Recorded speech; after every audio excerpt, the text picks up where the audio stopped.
എൻ്റെ ഫ്രീഡം എൻ്റെ കയ്യിലാണ്, ഞാൻ ആർക്കും കൊടുത്തിട്ടില്ല. ഇനിയിപ്പോൾ അവരുടെ കയ്യിലാണെങ്കിൽ ഞാൻ പിടിച്ചു വാങ്ങണം. ഇത്രയും കാലം നമ്മൾ എല്ലാവർക്കും വേണ്ടി എല്ലാം ചെയ്തു നമ്മൾ ജീവിച്ചു. അപ്പോൾ ഇനിയിപ്പോൾ എൻ്റെതായിട്ടുള്ള കുറേ ആഗ്രഹങ്ങളൊക്കെ ഉണ്ട്. അത് എൻ്റെത് മാത്രമല്ല, എനിക്ക് സാറ്റിസ്ഫാക്ഷൻ തരുന്നത് എനിക്ക് ചുറ്റുള്ളവരെ സന്തോഷിപ്പിക്കുക എന്നുള്ളതാണ്. അപ്പോൾ അങ്ങനത്തെ കുറേ കാര്യങ്ങളൊക്കെ ചെയ്യണം. പിന്നെ ഞാൻ ചെയ്യുന്നത് തെറ്റായിട്ടുള്ളൊരു കാര്യമൊന്നുമില്ല. അതുകൊണ്ട് ഫ്രീഡം തരേണ്ട ആവശ്യമില്ലല്ലോ, എതിർക്കാനും പറ്റൂല അവർക്ക്. നീ ചെയ്യണ്ട എന്ന് പറയാൻ എങ്ങനെ പറ്റും? നമ്മൾ ചോദിക്കും വൈ, ഞാൻ ചെയ്ത എന്താ ഇപ്പോൾ പ്രോബ്ലം എന്ന് ചോദിക്കുമല്ലോ. അപ്പോൾ അത് അങ്ങനെ. FB-യിൽ ബയോ കൊടുത്തേക്കുന്നത് ചുറ്റുമുള്ളവരെ സന്തോഷിപ്പിക്കാൻ സമയം കിട്ടിക്കഴിഞ്ഞാൽ, അവസരം കിട്ടിക്കഴിഞ്ഞാൽ അത് പാഴാക്കരുതെന്ന് പറഞ്ഞുകൊണ്ടാണ്.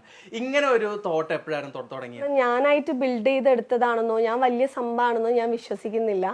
അത് ശരിക്കും ബൈ ബർത്ത്, അല്ലെങ്കിൽ ഞാൻ എന്താണോ കണ്ട് വളരുന്നത് അതായിരിക്കും എന്നിലേക്ക് കൂടുതലായിട്ട് ഞാൻ അറിയാതെ ഉള്ളിലേക്ക് പോകുന്ന ഒരു കാര്യം.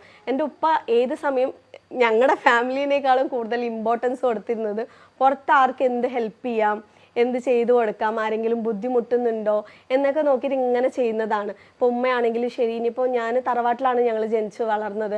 അപ്പോൾ ദാദിമ ആണെങ്കിലും വീട്ടിൽ ആര് കയറി വന്നാലും അവർക്ക് ഭക്ഷണം കൊടുക്കാതെ വിടില്ല, വയറ് നിറച്ചിട്ട് വിടുക. എന്ത് നമ്മൾ കൊടുത്ത് കണ്ട് ശീലിക്കുമ്പോൾ നമ്മൾ അറിയാതെ അത് വരും. പിന്നെ എൻ്റെ ജീവിത വഴികളിൽ പ്രതീക്ഷിക്കാതെ ഒരുപാട് പ്രോബ്ലംസ് ഫേസ് ചെയ്തിട്ടുണ്ടായിരുന്നു.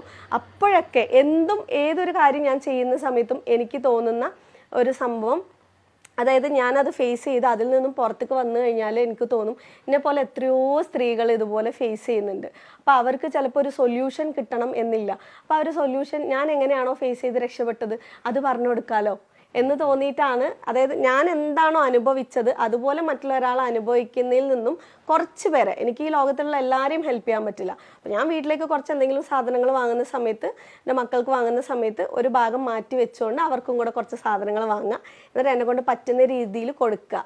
പിന്നെ അത് ആർക്കെങ്കിലും ഒരു ഇൻസ്പിറേഷൻ ആവട്ടെ, അവരും ചെയ്യട്ടെ എന്ന് വിചാരിച്ചിട്ട് നമ്മളത് ജസ്റ്റ് പബ്ലിക്കായിട്ട് പറയണമെന്ന് മാത്രമേ ഉള്ളൂ.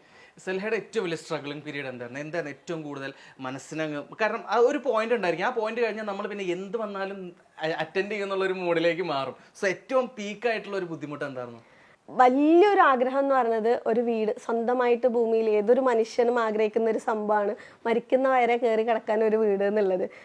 എൻ്റെ ഉപ്പ ഇരിക്കുമ്പോൾ ഞാൻ പറഞ്ഞല്ലോ, മറ്റുള്ളവരെയാണ് കൂടുതലായിട്ട് പ്രിഫറൻസ് കൊടുത്തിരുന്നത്. ഞങ്ങൾ തറവാട്ടിലായിരുന്നു, അതുകൊണ്ട് തന്നെ അങ്ങനെ ഒരു വീട് എന്നുള്ളൊരു ഇതുണ്ടായിരുന്നില്ല. പിന്നെ കുറേ വാടകയ്ക്കൊക്കെ ആയിരുന്നു. അപ്പോൾ മുതലുള്ള ആഗ്രഹമാണ് വീട് വെക്കണം, കുറേ ചെടികളൊക്കെ വെക്കണം, അതൊക്കെ നല്ല രീതിയിൽ കൊണ്ടുപോകണം എന്നൊക്കെ. അങ്ങനെ ചെറിയ രീതിയിൽ കുറച്ച് ഫിനാൻഷ്യലി കുറേ പ്രയാസപ്പെട്ടിരുന്നു വിവാഹശേഷമൊക്കെ. പക്ഷെ അപ്പോഴും ലക്ഷ്യം എന്താണെന്ന് വെച്ചാൽ എങ്ങനെയെങ്കിലും ഒരു വീടാക്കണം എന്നുള്ളതായിരുന്നു. അപ്പോൾ 1.5 സെൻറ്റാണ് സ്റ്റാർട്ടിങ്ങിൽ നമ്മളൊരു സ്ഥലം വാങ്ങുന്നത്. അപ്പോൾ എല്ലാവരും പറയും, ഓ എന്തിനെങ്ങനെ ഈ ചെറിയതിലൊക്കെ എങ്ങനെ. അപ്പം ഞാൻ പറഞ്ഞു അത്ര മതി, എനിക്ക് എന്നെ കൊണ്ട് പറ്റുന്ന രീതിയിൽ.